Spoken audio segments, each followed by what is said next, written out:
Bueno, muy buenas tardes y muy buenas noches. En italiano, obviamente, buon pomeriggio, buonasera. Reciban todos un saludo afectuoso de Adasec Italia.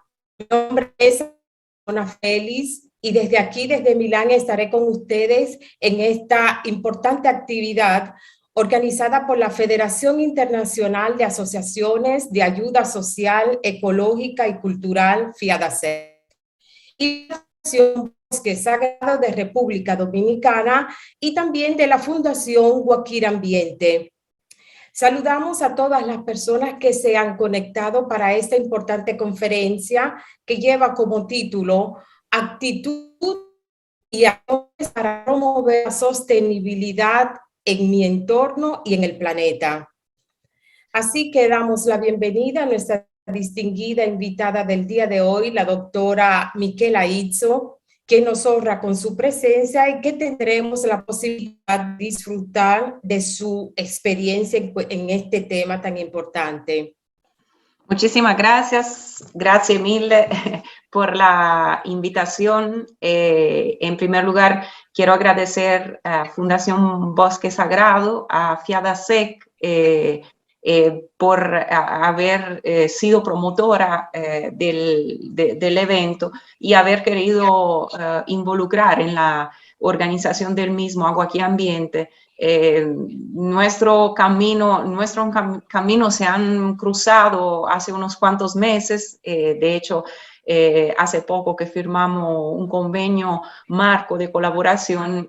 Yo creo que este es el segundo evento en el cual venimos colaborando y es, digamos, la demostración de que se pueden unir esfuerzos para fortalecer acciones comunes y alcanzar resultados mayores. Entonces, una vez más, agradecerles por la oportunidad y saludar a todos y todas las participantes en el día de hoy que nos están acompañando para de alguna manera celebrar o recordar o reflexionar sobre el Día de la Tierra, que tal como nos comentaba Ana Caona, se celebra en el día de mañana, pero digamos que todo el mes de abril quiere ser una reflexión sobre nuestra relación con el planeta Tierra. Entonces, si me permiten, voy a compartir mi pantalla para compartir con todos ustedes algunas diapositivas que nos apoyarán en tratar algunas temáticas relacionadas con el planeta y la relación con el ser humano, o del ser humano con el planeta, sería mejor decirlo. Y fundamentalmente la idea del día, déjenme primero compartir la pantalla, la idea del día es que podamos partir de una visión general, o sea, de cuál es el estado del planeta ahora mismo en base a los resultados de los estudios más recientes. Y luego ver, digamos, cuáles son las problemáticas, porque fundamentalmente cuando hablamos de medio ambiente no hablamos, y más en la época en la cual nos encontramos, de situaciones muy halagadoras. O sea, hablamos de problemáticas críticas y entonces importante tomar conciencia de las mismas. Pero sencillamente, digamos, quedarse en la fase de reflexión creo que no es apropiado, porque no sirve de nada quejarse de los problemas o destacarlos si al final no se busca una solución, y diría que tampoco es aconsejable tomando en cuenta que estamos en un punto de no retorno, o nos estamos acercando a un punto de no retorno por lo que se refiere a las dinámicas planetarias. Entonces, la conferencia del día de hoy quiere ser justamente una reflexión sobre cuáles son las actitudes y acciones, tal como dice el título, para abordar el tema de las problemáticas ambientales a diferentes escalas y finalmente promover e implementar a diferentes niveles el concepto de la sostenibilidad, o sea, para que la sostenibilidad no sea sencillamente una palabra. Por lo tanto, digamos, en la presentación vamos a ver primero una perspectiva general, global, de la situación del planeta y luego trataremos de aterrizarla específicamente al contexto dominicano para sacar algunas lecciones aprendidas que puedan orientarnos a cuáles deberían ser primero las actitudes y luego las acciones que a nivel individual y colectivo podemos tomar para promover la sostenibilidad a diferentes niveles. Como siempre, y más aún, perdón, no me permite avanzar ahora, ok, más aún en el Día de la Tierra, me gusta que podamos partir con la visión de un cortometraje que fue lanzado en 2014, pero es siempre muy actual. Me imagino que muchos de ustedes ya lo habrán visto, pero creo que es importante poder empezar para aterrizar un poco a lo de que vamos a hablar. Entonces, sí, déjenme ver si me permite. Ok. Me avisan, por favor, si pueden escuchar el audio. Perdón, ¿se oye o porque posiblemente tenga que activar el audio? No se oye, Miquela, no se oye. Un momento entonces, por favor, porque cuando compartí pantalla, creo que no activé el audio. Deme un segundito solamente.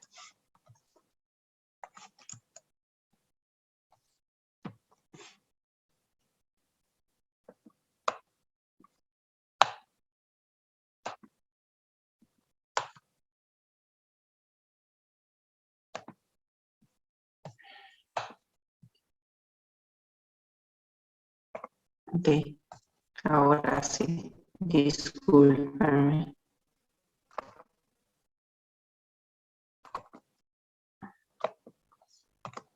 Ahora sí, le compartí también el audio.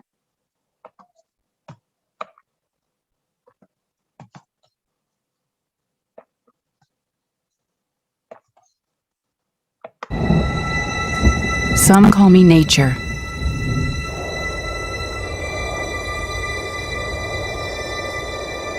Others call me Mother Nature.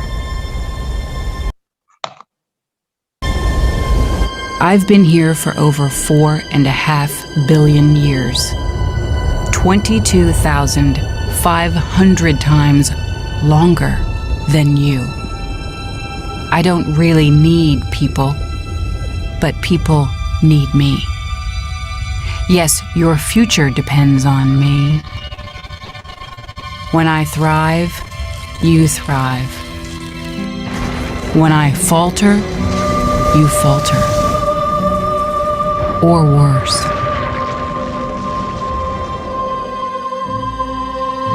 But I've been here for eons. I have fed species greater than you, and I have starved species greater than you. My oceans, my soil, my flowing streams, my forests, they all can take you or leave you. How you choose to live each day, whether you regard or disregard me, doesn't really matter to me. One way or the other. Your actions will determine your fate, not mine. I am nature. I will go on. I am prepared to evolve. Are you?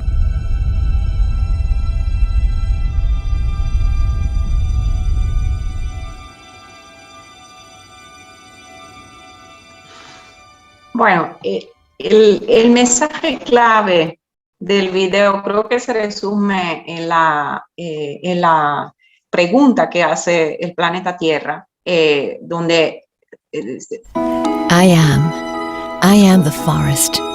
I am a peaceful place. Donde fundamentalmente se pregunta a los seres humanos si estamos en la misma capacidad que el planeta Tierra de evolucionar, y para entenderlo es necesario comprender que nuestro planeta tiene una vida bastante más larga que la de nosotros los seres humanos. En el video se dice 22.000 veces mayor que la vida promedio de un ser humano, y lo comprendemos tomando en cuenta que el planeta tiene 4.500 millones de años, que si lo repartimos en un día de 24 horas e imaginemos que en la medianoche del primer día el planeta se formó, y vamos observando la evolución de los eventos que ocurrieron a lo largo de ese día antes de que aparecieran los seres humanos, el género humano en el planeta, pues nos damos cuenta que para que se alcanzara un ambiente tal como nosotros lo encontramos, como nuestros ancestros lo encontraron, tuvieron que pasar casi la 24 horas entera, casi el día entero, tuvo que transcurrir para que se conformaran aquellas dinámicas que al final sostienen no solamente el ser humano, sino todos los ecosistemas, los seres vivos que actualmente poblan el planeta. Y efectivamente, si hacemos referencia a la aparición del género humano en la historia planetaria y lo referimos a ese día de 24 horas, nosotros como seres humanos aparecimos prácticamente el último minuto. Y los últimos 200 o 250 años de historia en los cuales se han venido presentando las problemáticas ambientales globales que conocemos bien y que están delante de nuestros ojos constantemente, pues eso constituye solamente una fracción de segundo de la vida del planeta. Por lo tanto, nos damos cuenta, o sea, esa reflexión es importante porque nos permite entender que el planeta en ese día de 24 horas, en esos 4.500 millones de años, tuvo que enfrentar cataclismos mucho más poderoso de lo que depende de la acción de nosotros como seres humanos. Por supuesto que, y lo vamos a ver, digamos, con datos a la mano en las próximas diapositivas, hoy en día se están verificando modificaciones del planeta que son comparables prácticamente con algunas de las mayores extinciones de masa que ocurrieron hace millones de años. Sin embargo, el planeta sobrevivió, el planeta encontró la manera de desarrollar nuevas formas de vida y al final, o sea, surgimos nosotros como género humano. Por lo tanto, la pregunta que se hace en el cortometraje es clave, o sea, nosotros estamos en la capacidad de sobrevivir a nosotros mismos, y eso es uno de los puntos que es necesario analizar específicamente. Perdón, me está dando algunos problemas la presentación para avanzar. Es importante analizarlo porque tal como les decía, el planeta Tierra es un sistema y como tal se caracteriza por dinámicas complejas que derivan de las relaciones que se establecen entre todos sus componentes. Y como todo sistema, específicamente sistemas complejos, no es un sistema lineal, o sea, quiere decir que responde a las presiones y solicitudes de fuerzas internas o externas de manera que es pseudolineal solamente entre rangos limitados. Luego se presenta un punto que constituye un punto de ruptura en el cual el sistema evoluciona hacia otros estados de equilibrio que podrían tener característica muy distinta a la de partida. Siempre hago el ejemplo de una tablita de madera que resiste y se modifica de una manera pseudolineal hasta un cierto punto, doblándose. Luego llega el punto de ruptura y de la tablita quedan prácticamente dos pedazos con características que son totalmente diferentes y propiedades que son totalmente diferentes respecto a la tablita originaria. ¿Por qué eso es importante destacarlo? Porque nosotros, tal como le decía al principio, estamos muy cerca de ese punto de ruptura, de ese cambio de propiedades del sistema. Y a eso se refiere, por ejemplo, el Acuerdo de París, cuando establece que como límite máximo para el crecimiento de la temperatura del planeta respecto a la situación del calentamiento global, 2 grados Celsius, o mejor dicho, 1.5 grados Celsius.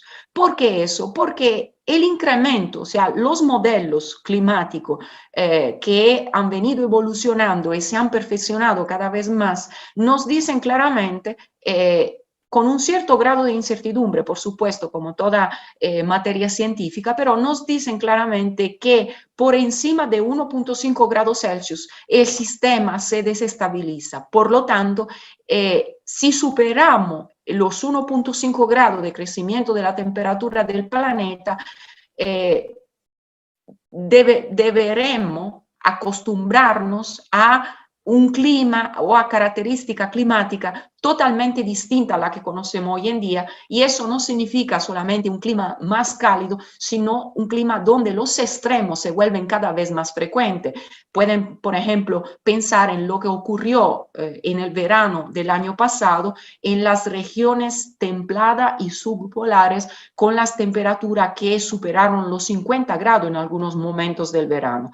Esos eventos se volverán cada vez más frecuentes, los eventos meteorológicos cada vez más extremos y más intensos. Por lo tanto, un clima con características de ese tipo implica que nosotros como especie humana y como sociedad humana sobre todo, deberemos desarrollar adaptaciones que nos permitan vivir y conservar ciertas características que ahora damos por sentadas en condiciones climáticas que podrían no ser compatibles con ciertos servicios o con ciertos provechos que le sacamos de los recursos naturales. Entonces, vamos un poco a entrar en el detalle de cuáles son las problemáticas globales y cuáles son los datos más recientes al respecto. En primer lugar, le decía la pérdida de biodiversidad.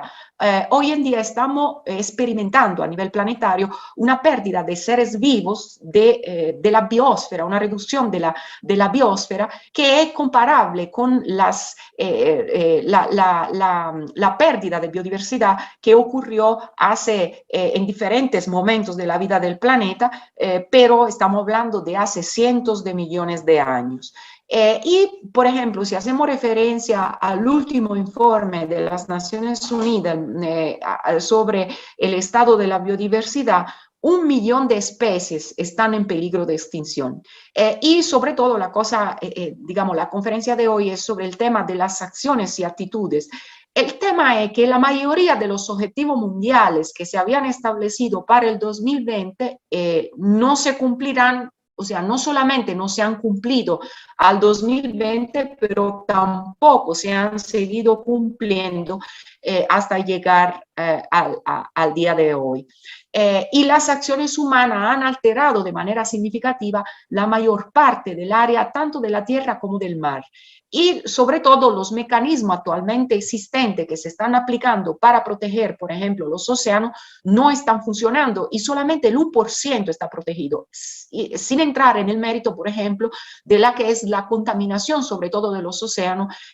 Ustedes han seguido, digamos, las últimas noticias de los estudios que han demostrado, digamos, la presencia casi ubicuitaria del microplástico a nivel global prácticamente. Y la pérdida de biodiversidad está bajo los ojos de todos nosotros cada vez que observamos ambientes degradados. Esas imágenes son algunos ejemplos criollos en República Dominicana de ambientes degradados que automáticamente, tomando en cuenta que la imagen, la forma del paisaje, la imagen plástica de la función, o sea, un ambiente degradado nos da una idea de las funciones que esos ecosistemas han venido perdiendo. Pueden observar cómo esos ambientes se han empobrecido por diferentes tipos de presión, como son, por ejemplo, el conuquismo. En la foto, en la parte de arriba, en la derecha, o por efecto de la contaminación, como es en este caso en la zona de Cotuí, por efecto de la contaminación minera, o por el sobrepastoreo en el área de restauración, o por ejemplo, la deforestación en áreas que en el papel son protegidas, porque en ese caso hacemos referencia a la Sierra de Neiva, y pueden observar que queda totalmente deforestada a pesar de ser un territorio protegido. De hecho, una de las consideraciones que se hacía en la mesa de medio ambiente recientemente era sobre la inoportunidad de usar el término de reforestación y sobre todo de diferenciar el concepto de qué significa superficie arbolada, porque en teoría nosotros en República Dominicana contamos con el 43% del territorio arbolado, pero en realidad lo que estamos perdiendo son áreas protegidas, o sea, bosque nativo, bosque primario o hasta bosque secundario, y lo estamos sustituyendo con plantaciones de árboles realmente. Entonces, eso es importante hacerlo entrar en la discusión, porque debemos tomar en cuenta que si queremos modificar o restaurar las funciones ecológicas, necesitamos hablar de restauración ecológica más que de reforestación, porque la reforestación es sencillamente una técnica, no es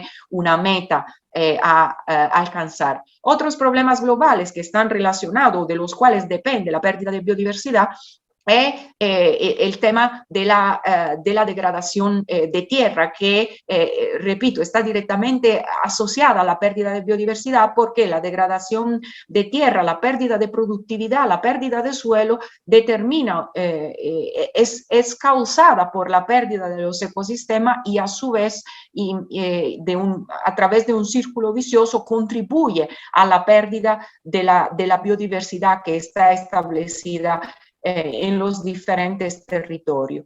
Y por ejemplo, uno de los datos que queda muy evidente es que menos del 25% de la superficie terrestre puede considerarse no impactada. Y por experiencia personal y por lo que, repito, vemos bajo los ojos de todo el mundo, estamos bien lejos de ese 25%. O sea, es difícil, eso es por ejemplo, lo que que evidencian también los que promueven el concepto del antropoceno.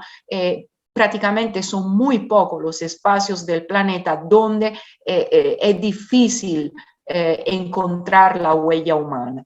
Y por ejemplo, hablando de degradación de tierra, si hacemos nuevamente referencia al territorio dominicano, un estudio que se llevó a cabo hace unos años para evaluar la susceptibilidad a la desertificación, destacó que el 48% del territorio nacional es críticamente sensible a desertificarse, o sea, tiene alta probabilidad de desertificarse, y la desertificación es prácticamente una pérdida casi total de la productividad de esos terrenos. Por el otro lado, es importante destacar que en ese 48% entran no solamente área propiamente seca o árida, que ya de por sí tienen una característica, una exposición a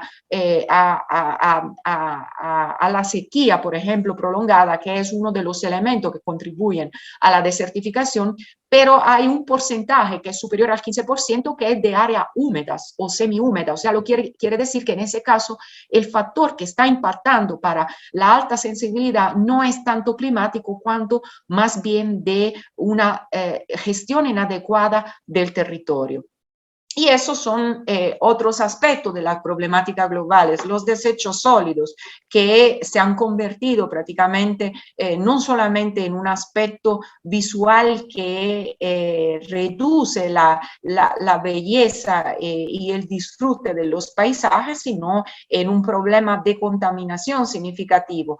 Y cuando hablamos de desecho sólido, hablamos no solamente, digamos, de desecho biodegradable, sino hablamos de desecho persistente, como los plásticos. Hablamos ahorita de los microplásticos, que prácticamente se han vuelto, tal como le decía, ubicuitarios, se han encontrado hasta en la sangre humana, pero también desecho tóxico, desecho peligroso, que terminan contaminando no solamente los suelos, sino las aguas superficiales y subterráneas. Y por lo que se refiere justamente al agua, la situación es muy crítica porque el agua es un elemento fundamental para la supervivencia misma de los seres humanos. O sea, más allá del uso productivo que se pueda hacer del agua, necesitamos del agua para poder vivir, para nuestras funciones vitales. Y actualmente, según datos de diferentes estudios que ven citado en la diapositiva, más de 2.000 millones de personas carecen de acceso a servicios de agua potable gestionado de forma segura. Y en el territorio de República Dominicana todavía hoy en día, en 2022, hay numerosas comunidades que no cuentan con acceso a agua potable. Hay numerosas comunidades que no cuentan con acueducto y hay comunidades que cuentan con acueducto pero no reciben de manera continua ni segura el servicio de agua potable. Y luego hay obviamente todas las consecuencias asociadas a eso con impacto particularmente significativo, sobre todo para las poblaciones más vulnerables, como por ejemplo los niños. Y el tema del agua no es solamente un tema de acceso, es también un tema de riesgo, porque al agua están asociados los desastres naturales. Se han visto en años recientes cómo nuestro territorio ha sido muy impactado, significativamente impactado, no solamente por la sequía extrema, como la que ocurrió entre 2015 y 2019, sino por las inundaciones. Entonces, el tema del agua es vital para poder garantizar la subsistencia de nuestras sociedades. Y si hacemos referencia a la cantidad de agua presente en el planeta, aunque sea un elemento muy abundante porque ocupa la 3/4 parte de la superficie planetaria, pues solamente un porcentaje muy reducido, el equivalente de una cucharita de té respecto a una cubeta de 5 galones, es lo que propiamente se puede definir agua potable. Y es esa cucharita de té que nosotros, o de café que nosotros estamos contaminando. Y es interesante cómo en el Día Mundial del Agua 2022, que acaba de pasar, se ha hecho mucho énfasis en hacer visible lo que es el rol de las aguas subterráneas, porque muchas veces nos enfocamos en lo que vemos y le prestamos poca atención a reflexionar sobre lo que está debajo de nuestros pies y la importancia que las aguas subterráneas tienen, porque de alguna manera constituyen un amortiguador de lo que ocurre en la superficie. O sea, cuando hablamos de agua subterránea, hablamos de tiempos de respuesta a los eventos que ocurren en superficie que son mucho más largos de lo que ocurre en el caso de las fuentes superficiales. Por lo tanto, las aguas subterráneas son las que nos garantizan responder de manera apropiada, por ejemplo, a periodos de sequía extrema. Sin embargo, los tiempos de recarga son también prolongados. Por lo tanto, si impactamos con nuestras acciones las aguas subterráneas y, por ejemplo, determinamos su agotamiento, la posibilidad de recuperación es mucho más baja de lo que ocurre con las fuentes superficiales, que a su vez, como quiera, son impactados, son influenciadas por el estado de las aguas subterráneas. Por lo tanto, por eso, repito, que en el Día Mundial del Agua se ha querido hacer hincapié en prestar atención o reflexionar sobre lo que significan los acuíferos subterráneos. Y todo eso nos lleva prácticamente a tomar en cuenta el concepto del Country Overshoot Day, que es el tema de qué tan impactante es nuestra huella ecológica como especie humana. Nosotros, para poder subsistir, no solamente como seres vivos, sino también desde el punto de vista social, o sea, para poder alimentar nuestras actividades y nuestras economías, necesitamos aprovechar los recursos naturales. Lo que nos dice el Country Overshoot Day es propiamente qué tan sosteniblemente estamos aprovechando los recursos naturales. O sea, es una medida que nos dice qué tan lejos estamos de aprovechar los recursos naturales con una velocidad que es compatible con su reposición natural. Y lamentablemente las informaciones que nos llegan no son para estar contentos. ¿Por qué? Porque vemos representado en ese esquema prácticamente unas fechas. ¿Qué constituyen esas fechas? Son las fechas en las cuales se calculan para cada país y cada una de ellas es la fecha en la cual cada año se agotarían los recursos disponibles para ese año específico si todo el mundo consumiera como ese país específico. Por ejemplo, el país menos virtuoso es Qatar. ¿Por qué? Porque si todos nosotros, los seres humanos, consumiéramos como los ciudadanos de Qatar, ya el 9 de febrero, o sea, comienzo de febrero, habríamos agotado los recursos disponibles para el año entero. Si sumamos todos los países y hacemos un promedio, pues nosotros como especie humana estamos agotando los recursos disponibles para un año en el mes de agosto y la fecha se retrocede cada vez más. O sea, cada año nosotros estamos consumiendo, estamos tomándole prestado al año siguiente con más anterioridad. Y entonces, ¿eso qué significa? Que le estamos tomando prestado sin reponer a nuestros creditores, que en el caso específico es nuestro planeta, y por lo tanto llegará el momento en que ya no podremos contar con ninguno de los recursos en los cuales se sustenta nuestra sociedad y nuestra economía. Hablando todavía de problemas globales, obviamente no podemos no hacer referencia al cambio climático. Ustedes saben que recientemente han salido 2 de los tomos del IPCC, del informe del panel intergubernamental sobre el cambio climático. Sobre las bases científicas salió el año pasado, sobre los impactos y la vulnerabilidad salió a principios de este año 2022 y ambos, todavía queda pendiente un tercero, que es sobre medidas de adaptación y mitigación. Ambos estudios, ambos libros, para así decirlo, destacan situaciones muy, muy críticas. Le decía que estamos muy cerca de ese límite de 1.5 grados. En base a las últimas evidencias, posiblemente ya alcanzaremos los 1.5 grados de crecimiento de la temperatura global en el 2030, o sea, prácticamente pasado mañana. La cosa interesante, preocupante a la vez, es que con un nivel de probabilidad próximo al 100%, ustedes saben que siempre a nivel científico se habla en términos de probabilidad e incertidumbre, pero con una probabilidad próxima al 100%, o sea, con un nivel de incertidumbre muy, muy bajo, la influencia humana ha determinado el calentamiento del clima global a un ritmo sin precedente en los últimos miles de años.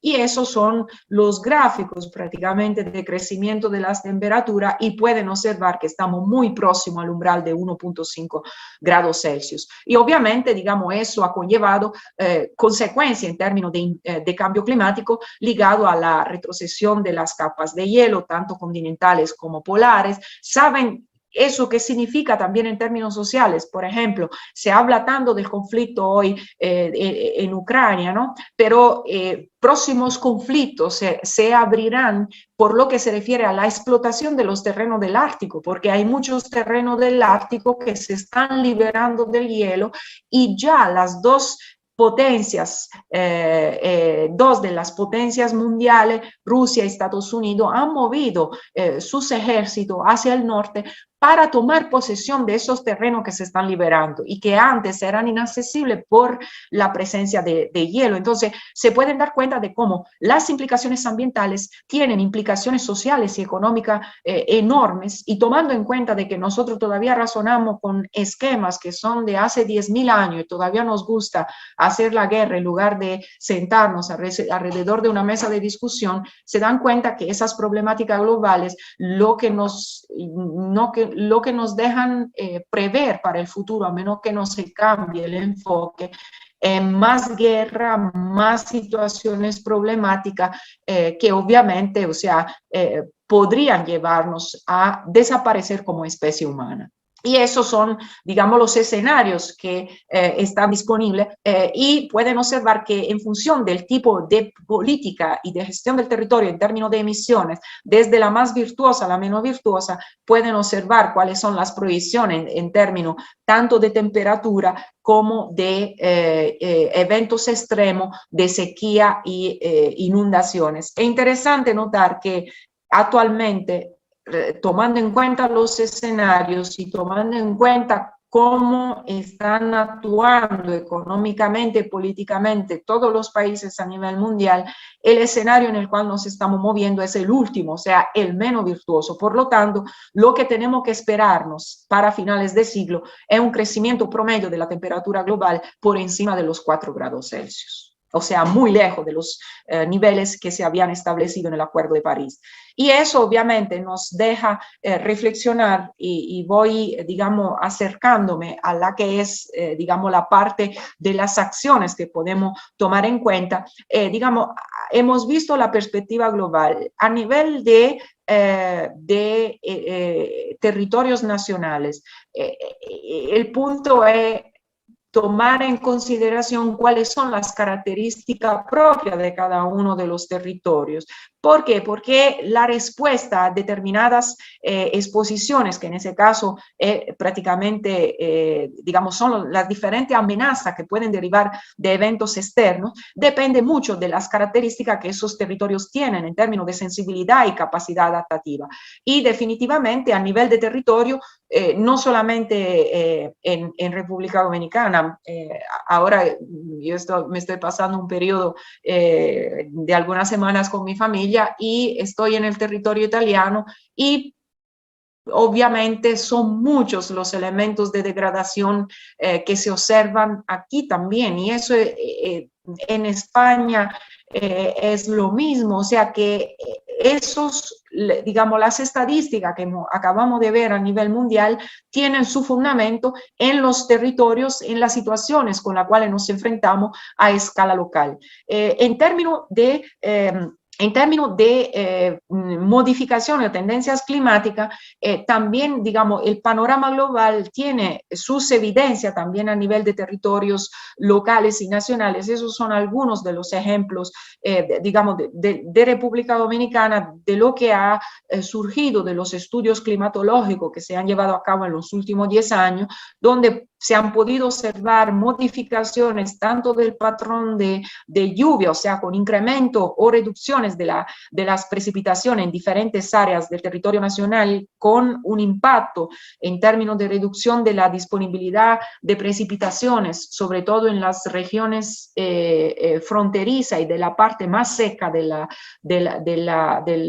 República Dominicana, y definitivamente un incremento de la temperatura. Eso es el caso de Santo Domingo. La temperatura mínima, sobre todo, creció de 3 grados Celsius en los últimos 70, 80 años.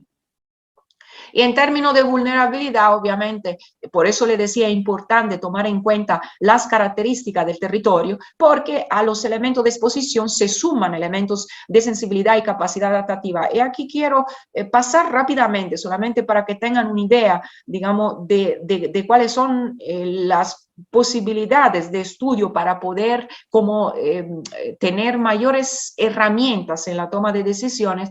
Le presento rápidamente algunos de los estudios en tema de vulnerabilidad que se han hecho en el territorio nacional, donde, por ejemplo, respecto al sistema, al sector agua para consumo humano, pudo realizarse una clasificación del territorio nacional y pudieron identificarse, digamos, diferentes provincias críticamente sensibles. Entre las provincias críticamente, vulnerables, por lo que se refiere al sector agua para consumo humano, está también, por ejemplo, la Altagracia, que es la que contribuye más al Producto Interno Bruto, sobre todo por la actividad turística. Entonces, decir que la provincia de la Altagracia es críticamente vulnerable por lo que se refiere al agua para consumo humano, significa que estamos poniendo en riesgo también una entrada, un ingreso económico significativo en la economía nacional. Y esos son algunos, digamos, de los, repito, de las imágenes de degradación que nos dicen que algo en términos de dinámicas territoriales se está fallando. Somos un país que está expuesto por cuestiones geográficas a eventos extremos y a pesar de eso tenemos territorios que están, cuencas hidrográficas que están muy degradadas y por lo tanto no son capaces de responder de la manera adecuada a eventos extremos de esa naturaleza. Miren lo que ocurrió con el paso del ciclón Isaac hace unos años en la cuenca del río Nisaíto y que sobre todo en la parte alta presenta muchas áreas deforestadas, pues indudablemente la contención del flujo de crecida del río no fue suficientemente apropiado y eso fue prácticamente la nube de sedimento que se depositó en las aguas abajo, pero eso significa que también fue todo el sedimento y con él gran parte del suelo que se perdió en la cuenca río arriba. Y luego hablamos de la situación de los desechos a nivel mundial. Esos son algunos ejemplos o malos ejemplos con los cuales contamos en el territorio nacional.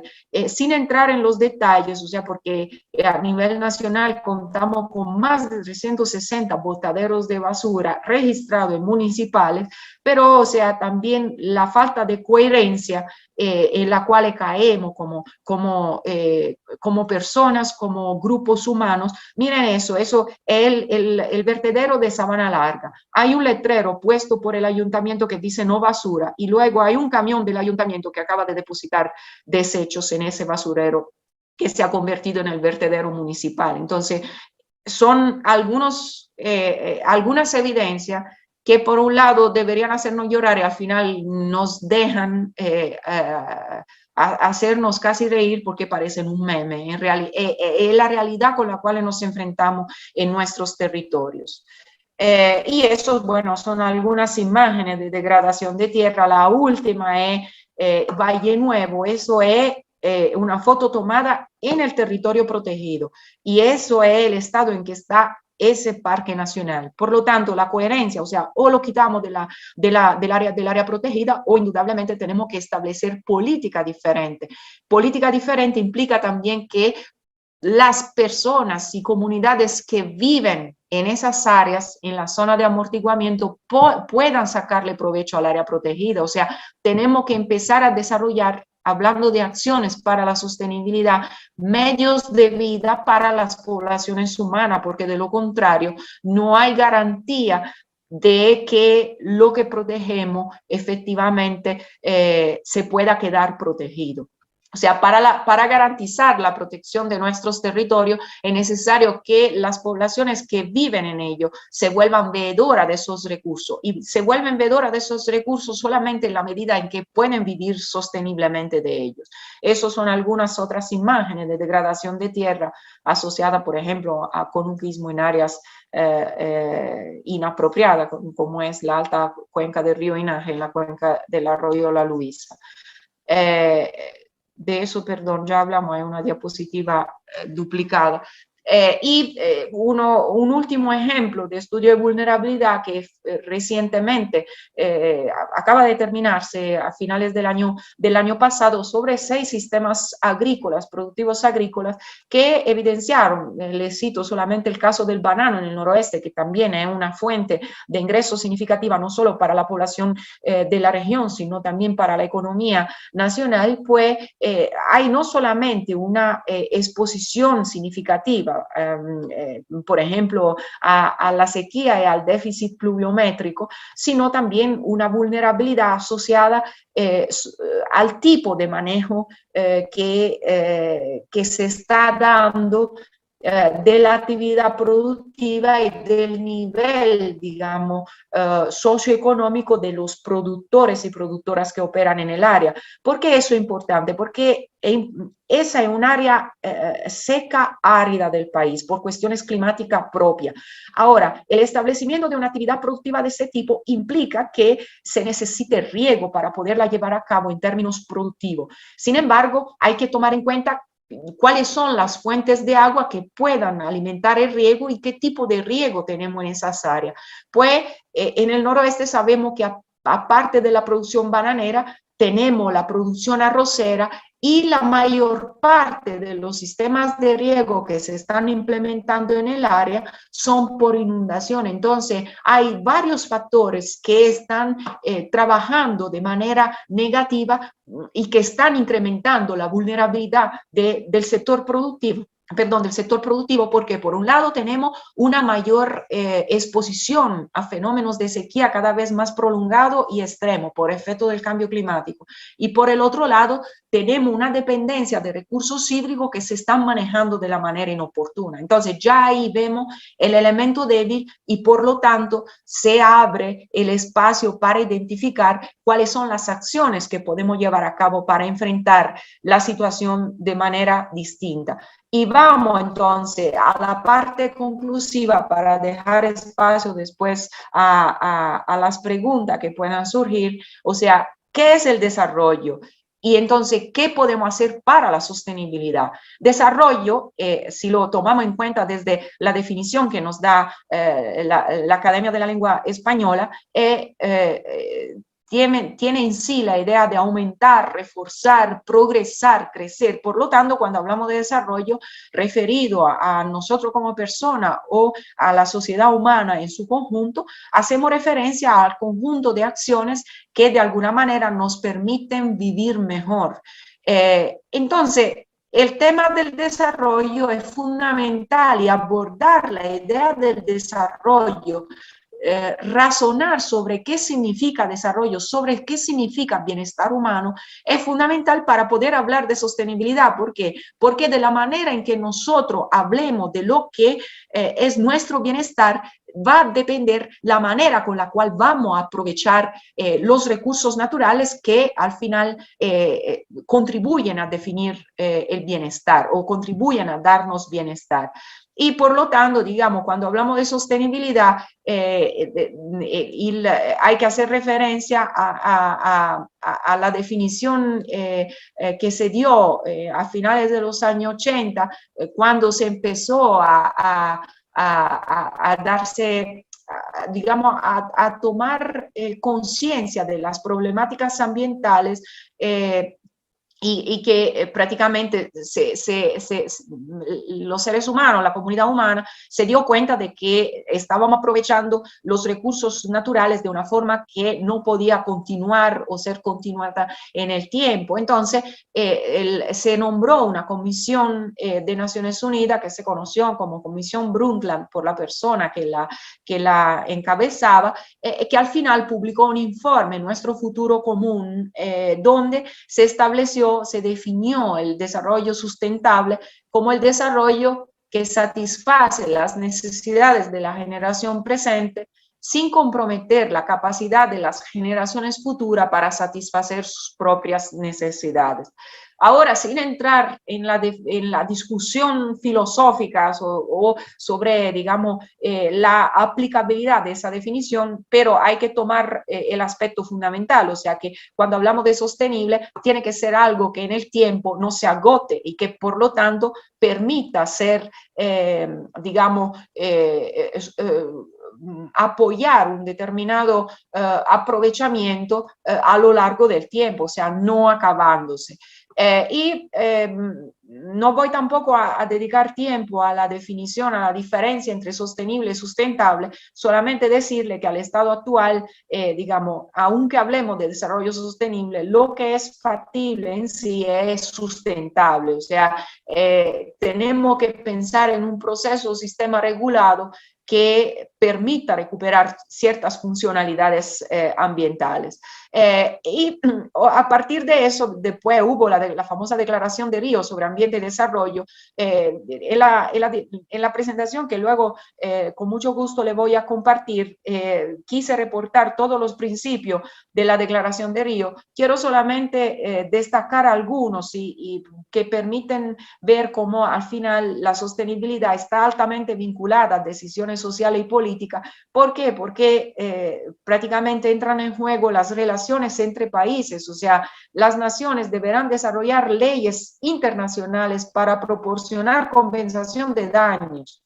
¿Dónde está ocurriendo eso? Mejor nos estamos enfocando en hacer más daño y sea en otro territorio mejor y no sea en el de nosotros. Entonces, se pueden dar cuenta de cómo esos principios han sido reconocidos, firmados por todos los países o por la casi totalidad de los países a nivel mundial, pero prácticamente no se está aplicando nada o casi nada de ellos. Piensen, por ejemplo, al tema de la cooperación, o sea, las naciones deberán cooperar para conservar, proteger y restaurar la salud e integridad del ecosistema terrestre. Y nosotros todavía estamos pensando con esquemas nacionalistas o vinculado a un territorio nacional como si estuviéramos fuera hasta de la óptica de la globalización y como si hoy en día se pudiera hablar todavía de una independencia o autonomía total de un país respecto a otro. Y así podemos, repito, correr en cada uno de ellos y es difícil no estar de acuerdo con esos principios contenidos en la Declaración de Río, de la cual después han surgido todas las principales convenciones en términos ambientales, la degradación de tierra. Aquí hay una cronología esencial en términos ambientales, sobre todo a partir del 92 en adelante, que repito, fue la conferencia de Río de Janeiro, surgieron la Convención sobre Biodiversidad Biológica, la Convención sobre Cambio Climático, la Convención de la sobre la degradación de tierra y luego prácticamente todas las demás acciones en términos climáticos, el famoso Protocolo de Kioto, que no se cumplió, y los demás acuerdos, el último, por ejemplo, el Acuerdo de París, que tampoco se está cumpliendo. O sea, es una sucesión de documentos muy relevantes en los cuales nosotros como seres humanos nos hemos dicho, bueno, es así que tenemos que actuar porque estamos feos para la foto, para usar una expresión dominicana, pero sencillamente no estamos aplicando nada de lo que escribimos. Y después ocurrió, no podemos olvidarnos de ella, la pandemia de SARS-CoV-2, que supuestamente en la esperanza inicial era que de alguna manera nos enseñara algo y nos permitiera cambiar de patrón, y a final de cuentas lo que ha ocurrido es que todo el mundo estuvo anhelando un regreso a la normalidad que sabemos ya que no va a durar mucho porque la pandemia de COVID ha sido solamente una de las muchas otras pandemias que en un contexto de cambio climático seguirán ocurriendo cada vez más frecuente y cada vez más intensamente. Y como última parte, solamente citarles algunas acciones que se están implementando a diferentes niveles para concluir después sobre cuáles son las acciones que a nivel individual y colectivo podemos tomar. El caso de las microhidroeléctricas comunitarias en el territorio de la República Dominicana se han vuelto un modelo de manejo integral de cuenca que tiene características de sostenibilidad y que puede enseñar mucho en términos de qué son las cosas que se pueden implementar a nivel de territorio, sobre todo haciendo enfoque en la comunidad. Si hay un aspecto que sí necesitamos recuperar como sociedad humana, es ese trabajo comunitario. La sostenibilidad no puede ser alcanzada de manera individual, no puede ser alcanzada con un enfoque individualista. Necesitamos trabajar en conjunto y para eso necesitamos recuperar ese aspecto comunitario, la gestión comunitaria de nuestro territorio, de nuestro entorno, de los recursos naturales que sustentan nuestras existencias. Y las microhidroeléctricas actualmente, aprovechando características propia del territorio de la República Dominicana, o sea, abundancia de fuentes de agua superficiales y saltos significativos, se han convertido en una solución efectiva para resolver un problema, una necesidad, o sea, el acceso a un servicio. Le hablaba de la necesidad de desarrollar medios de vida. La población humana tiene que subsistir, por lo tanto, tiene también que acomodarse, o sea, hay servicios que son fundamentales, la electricidad es uno de ellos. Sin embargo, es una respuesta a una necesidad humana hecha de una forma sostenible y que conlleva también un esfuerzo, porque tenemos que entrar en la óptica que las soluciones fáciles no son sostenibles y por lo tanto es necesario un esfuerzo individual y colectivo para poder implementar soluciones apropiadas. Y que están fundamentadas en la toma de un compromiso, una responsabilidad de parte de la comunidad para el cuidado de la cuenca. ¿Por qué? Porque de la cuenca deriva el recurso agua que alimenta también la producción de electricidad y por lo tanto hay un concepto clave que es del empoderamiento local para poder defender el territorio y aprovecharlo de una manera sostenible.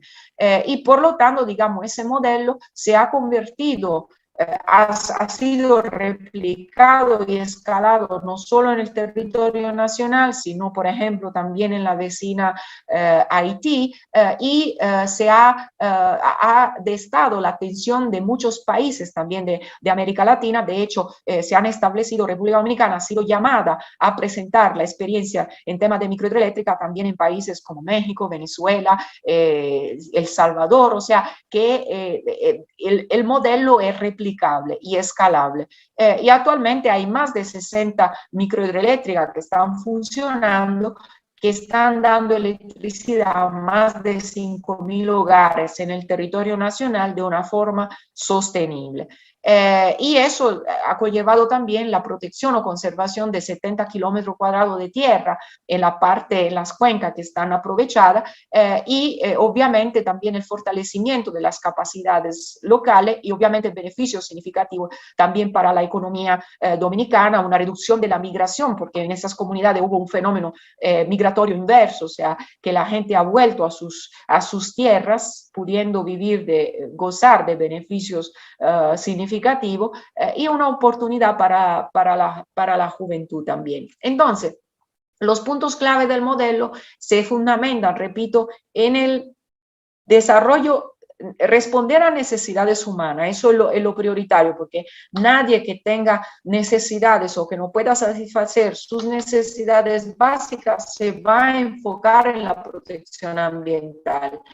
Y eso alimenta un círculo vicioso, lo hemos visto. Entonces, lo primero es enfocarse en las necesidades humanas, definir cuáles son esas necesidades humanas prioritarias y luego hacer que esas necesidades se puedan resolver mediante un aprovechamiento que sea sostenible en el tiempo, que no se agote en el tiempo.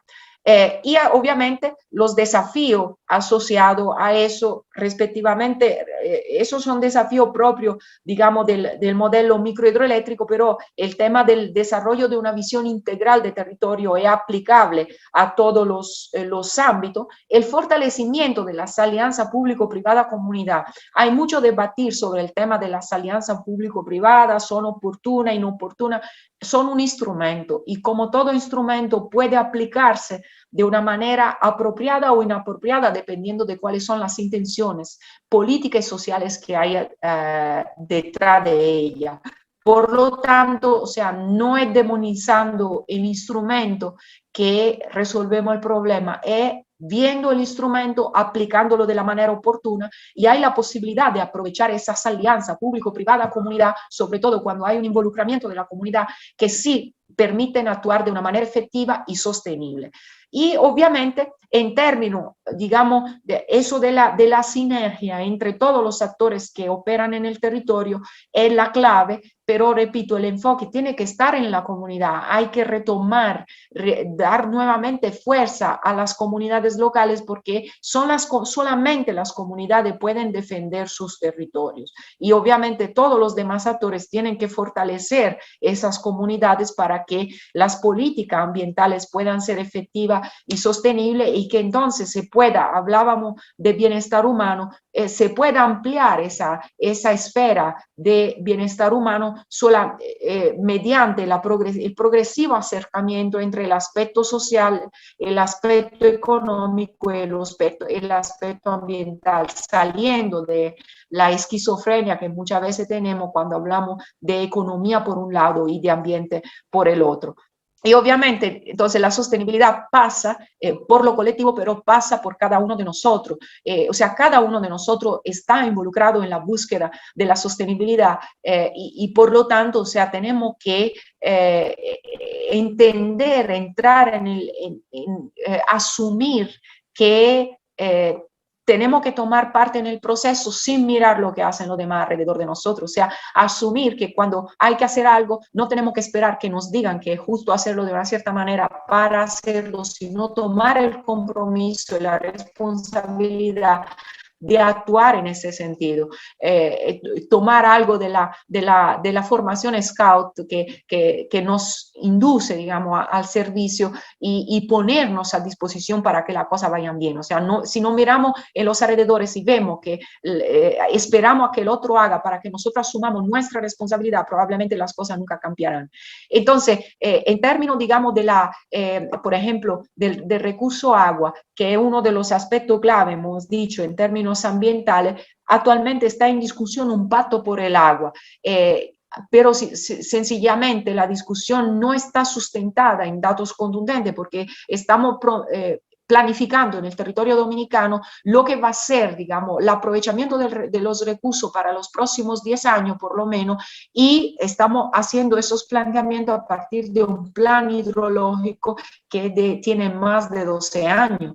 Por lo tanto, ustedes pueden darse cuenta de que esa no es la manera correcta de tomar la decisión. Entonces, las acciones para la sostenibilidad tienen que basarse en datos contundentes y lo más posible objetivo, y eso significa aplicar el método científico. Luego, obviamente, garantizar la certeza del derecho, esa tiene que ser una decisión social y política.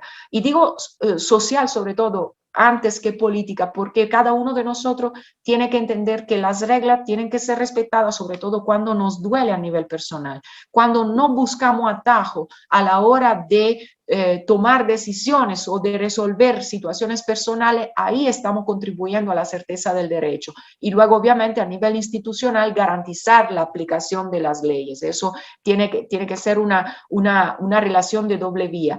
El desarrollo de soluciones de adaptación al cambio climático, ¿por qué? Porque hemos visto que el cambio climático es una realidad, por lo tanto, tenemos que pensar en soluciones adaptadas a condiciones climáticas diferentes. Y obviamente, quedando en la esfera tanto individual como colectiva, hay que minimizar el uso de recursos no renovables. Señores, en la República Dominicana contamos con un recurso que es el sol, que tenemos que aprovechar lo más que podamos a nivel colectivo. Perdón, a nivel colectivo sí, pero a nivel individual también. O sea, tenemos que dejar de calentar agua con calentadores eléctricos, porque estamos convirtiendo energía de calidad, como es la electricidad, en energía degradada, como es calor, en un país donde el problema es enfriar los ambientes. Eso es un ejemplo concreto, práctico, sencillo de cuáles son las acciones que puedan contribuir a que las cosas mejoren. Minimizar el uso de recursos no renovables significa también no tomar en cuenta soluciones panaceas. O sea, los vehículos eléctricos son, claro, una cosa una solución muy importante, muy apropiada, pero tampoco podemos pensar que vamos a tener todo el parque vehicular eléctrico, sencillamente porque ahora mismo, con la matriz energética que tenemos a nivel mundial, un vehículo eléctrico deja de generar dióxido de carbono, o sea, se vuelve carbono neutral solamente después de 100.000 kilómetros por lo menos. Y además, tomamos en cuenta que para producir un vehículo eléctrico se consume cobalto, litio, que son otros recursos no renovables. Por lo tanto, nuestras soluciones, repito, tienen que ser múltiples, diferenciadas y adaptadas a los territorios.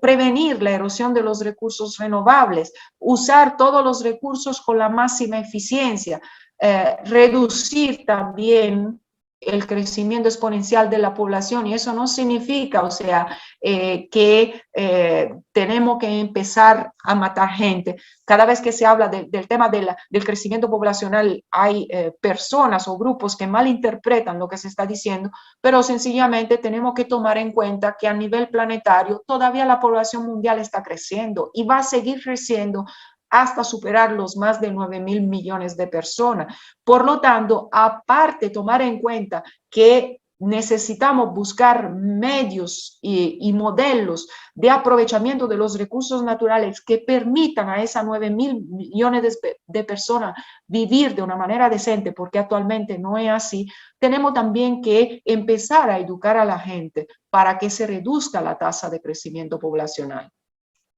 Y obviamente hay que monitorear la evolución de los sistemas, y eso significa poder contar con sistemas de medición apropiados que nos permitan tener informaciones claras sobre la efectividad de nuestras políticas. Y obviamente mejorar el tiempo de respuesta, eso está conectado con lo anterior, frente al estrés ambiental. Entonces, concluyendo, la sostenibilidad no es propiamente un tema técnico, o sea, la solución técnica se busca, porque además la ciencia y la técnica avanzan de una manera muy rápida. La sostenibilidad es, sobre todo, si no exclusivamente, un tema social y político. Y por lo tanto, como individuos y como colectivos, necesitamos adquirir esa conciencia y tomar medidas, decisiones sociales y políticas que nos orienten hacia la sostenibilidad. Y con eso le agradezco muchísimo por la atención y quedo atenta, abierta a cualquier tipo de aclaración o pregunta que tengan.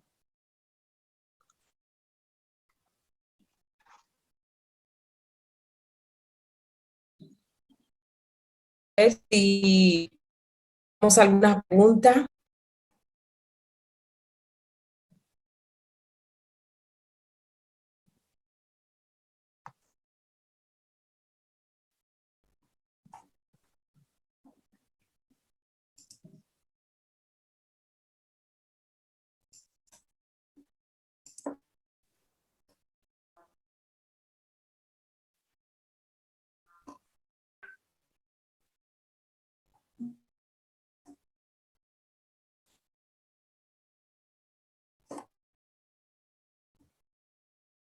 Ana Caona, ¿Sí? sí, ¿puedes conducir las preguntas? Sí, pero aquí en el chat no veo ninguna, no hay ninguna pregunta.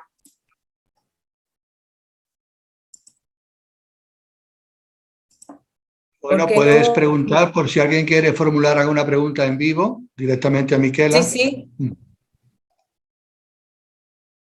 Bueno, pues voy a abrir la ronda de preguntas para ver si alguien más seguro que tiene algo interesante que preguntar. Miquela, ¿tú recomendarías que fuéramos hacia una sociedad sustentable o sostenible?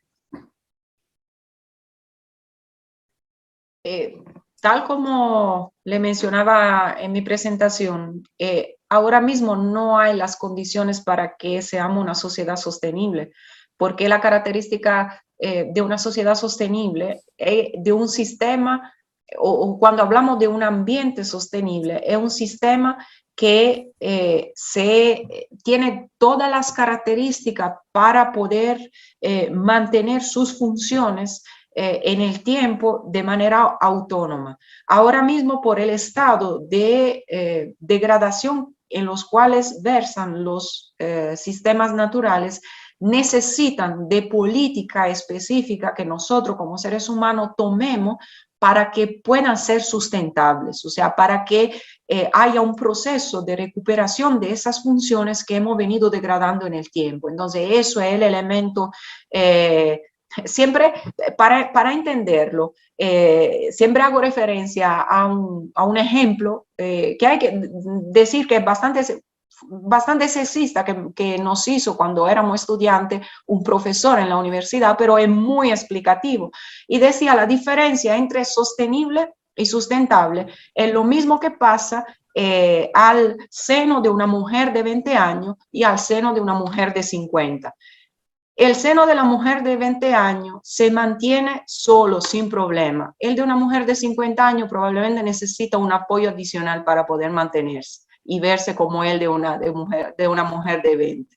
Repito, es un ejemplo sexista que pero nos dice claramente cuál es la diferencia entre la sostenibilidad y la sustentabilidad. Por el nivel de compromisión de los ecosistemas que nosotros mismos hemos contribuido a generar, no tenemos ahora mismo las condiciones para la sostenibilidad. Lo que sí tenemos que promover es la sustentabilidad, política sustentable. Ahora, repito, en el día a día sostenible y sustentable se usan como sinónimo, entonces se habla tranquilamente de desarrollo sostenible, pero tenemos que estar claros de que el desarrollo sostenible significa desarrollar políticas y acciones que vayan en la dirección de una progresiva recuperación de las funciones ecosistémicas. Gracias, para mí muy aclaratorio. Muchas gracias. Muchas gracias.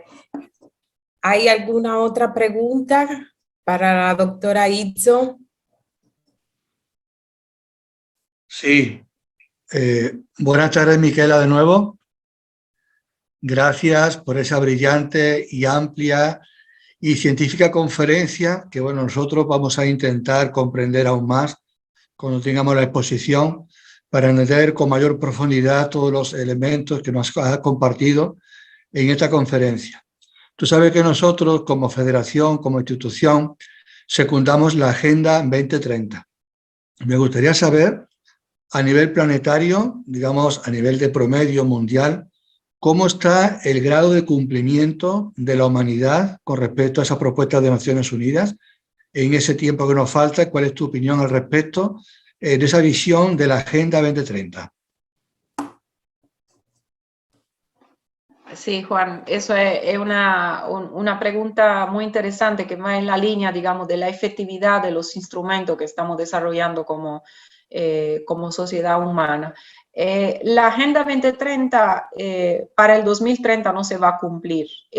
Sinceramente no tengo el dato actualizado de cuál es el porcentaje de cumplimiento.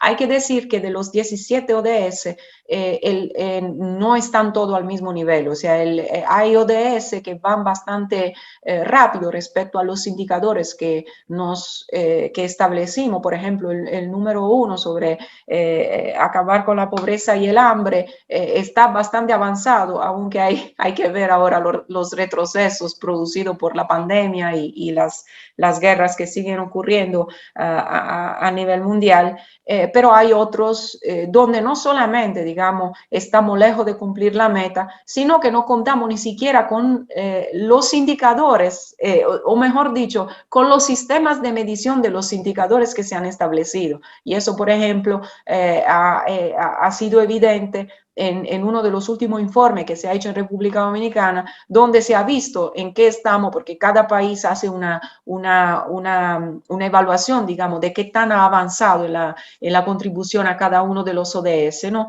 Y hay muchos objetivos o muchos de los indicadores que ni siquiera están siendo medidos, porque a nivel de los países no hay estadísticas apropiadas o monitoreo apropiado. Por eso yo decía que uno de los puntos clave para poder marchar hacia la sustentabilidad o sostenibilidad que se quiera es que se establezca un monitoreo. O sea, necesitamos datos para poder saber cuál es la línea base y para poder saber qué tan avanzamos hacia el cumplimiento de cierta meta, porque de lo contrario vamos a seguir poniéndonos metas, pero de las cuales no podemos decir hemos avanzado, hemos reducido, porque sencillamente no estamos midiendo. Entonces, eso es una de las dificultades. Entonces, en perspectiva, lo que yo personalmente pienso y lo que ha ocurrido también por lo que hemos visto hasta ahora, es que sencillamente se agotará la Agenda 2030 y surgirá la Agenda 2040 o 2050 probablemente. Entonces, ojalá, por ejemplo, para el 2050 ya se están moviendo varias cosas para planificar la carbono neutralidad. En la misma República Dominicana actualmente hay un proyecto en curso que plantea una visión país al 2050 para la carbono neutralidad. Entonces, ¿cuáles son los pasos que hay que dar a partir de la situación actual para alcanzar la carbono neutralidad? Pero repito, esos son solamente instrumentos. Ahora, depende de cuál es efectivamente la intención de nosotros como seres humanos de cumplir con esos instrumentos o si sencillamente lo estamos elaborando para entretenernos.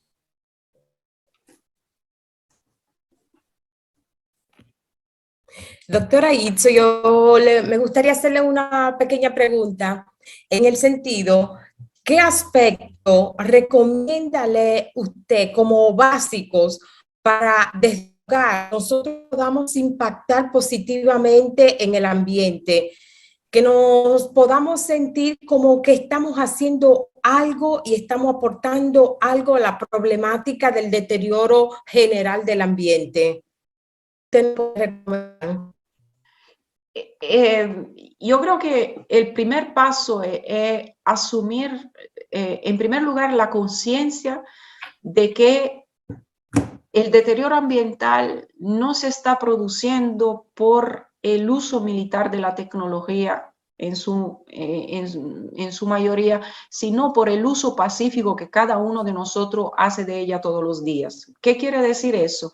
Que nosotros, o sea, siempre estamos acostumbrados a pensar nuestras acciones individuales como algo minúsculo respecto a lo que es el planeta, la totalidad del género humano. Entonces, el primer paso es tomar conciencia de que esa acción individual está comprometiendo, está contribuyendo a la degradación global. Eso es el paso uno.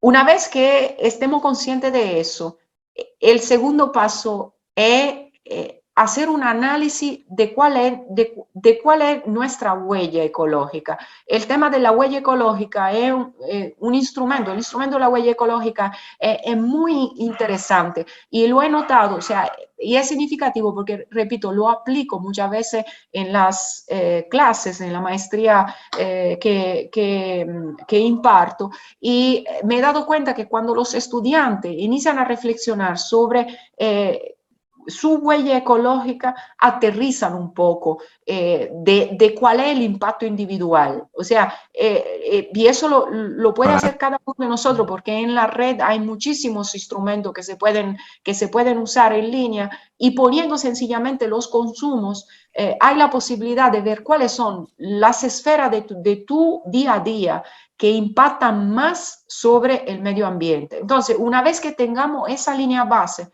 podemos identificar cuáles son las áreas donde más costo efectivo actuar. O sea, si por ejemplo, en el ámbito de mi análisis resulta que a mi huella ecológica contribuye sobre todo el transporte, pues entonces yo sé que para poder impactar positivamente sobre el medio ambiente, tengo que aplicar cambios en esa área específica, y sé que si actúo en esa área específica estaré contribuyendo de manera significativa. Entonces no deberé dispersar mi acción en toda mi vida diaria, sino que puedo aportar con unos cambios que aplique en una determinada área, puedo contribuir de manera significativa a resolver algunas problemáticas ambientales. Eso, repito, es para mí lo básico para que en nuestro día a día podamos entender el impacto ambiental que provocamos. Y luego, obviamente, a partir de eso, o sea, las oportunidades de acción son infinitas, porque cada uno de nosotros puede decidir de manera autónoma, individual, de involucrarse en cosas más grandes, o sea, desde hacer voluntariado con organizaciones o entidades ambientales, desde la reforestación, o sea, cualquier otra acción que impacte, contribuya a impactar más a gran escala. Pero yo creo que el punto de partida tiene que ser desde nosotros, desde mi día a día. Muchas gracias. Excelente, excelente. Bueno, si hay alguna otra pregunta. Bueno, preguntarle también a Miquela una pregunta que nosotros siempre estamos formulándonos a nivel práctico. ¿Cuál es tu visión sobre la aplicación de las 5 Rs? De las 5 Rs, ¿tú crees que es viable, que es práctico, que lo podemos implementar a nivel individual, como tú decías? También a nivel familiar, que es muy importante que la familia se tome conciencia de esos aspectos. Me gustaría saber tu opinión también a ese respecto. Sí, es fundamental. Y yo diría de las 5 R, en primer lugar, una, que es reducir. O sea, de las 5 R que son, es importante aplicarla toda, pero lo primero es reducir, o sea, entender de que tenemos que salir de la economía basada en el consumismo. Eso es la clave, porque todavía estamos razonando con esquemas consumistas y es eso que está dañando prácticamente el planeta. Entonces, las 5 R, la economía circular, por supuesto, o sea, tenemos que evolucionar hacia eso, pero sobre todo de las 5 R, la reducción de lo que consumimos. Muy bien.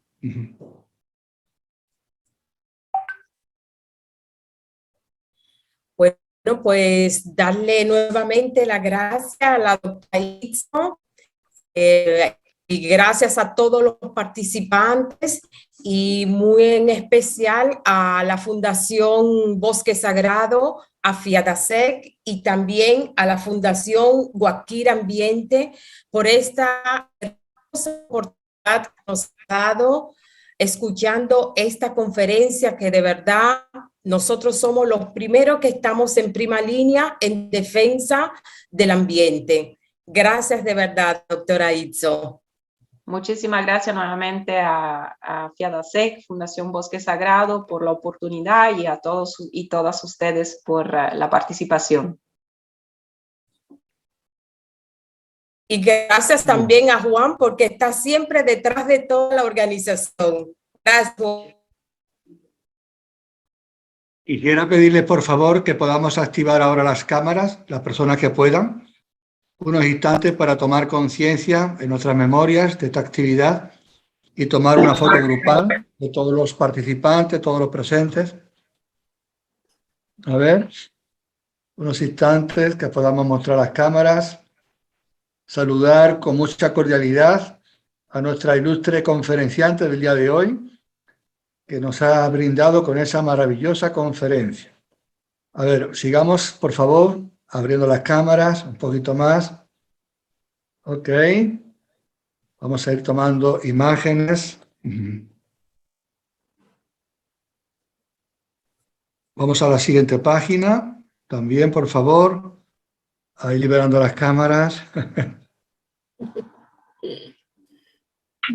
Juan. Sí. Agradecer también a Ana Caona por hacernos esta hermosa maestría de ceremonia que hizo en el día de hoy. Excelente. Gracias, muchas gracias. Cum laude, Ana Caona. Gracias, computadora. Gracias, Miquela. Nos veremos en República Dominicana próximamente. Gracias por todo. Así que seguiremos en esta alianza que tenemos y seguiremos en contacto. Gracias a todos los presentes. Gracias a todos. Gracias. Miquela, que la sigas pasando bien en tu país. Amén. Gracias, Josefina. Gracias, Miquela. Te quiere mucho. Gracias. Igual. Muy bonito. Bye. Bendiciones para todos. Gracias por estar. Adiós. De parte de Marita y Raiza. Bye. Bye. Muchas gracias Miquela, a muchas todos. gracias. Bye. Seguimos. Cerramos. Gracias, Ana Caona. Bendiciones.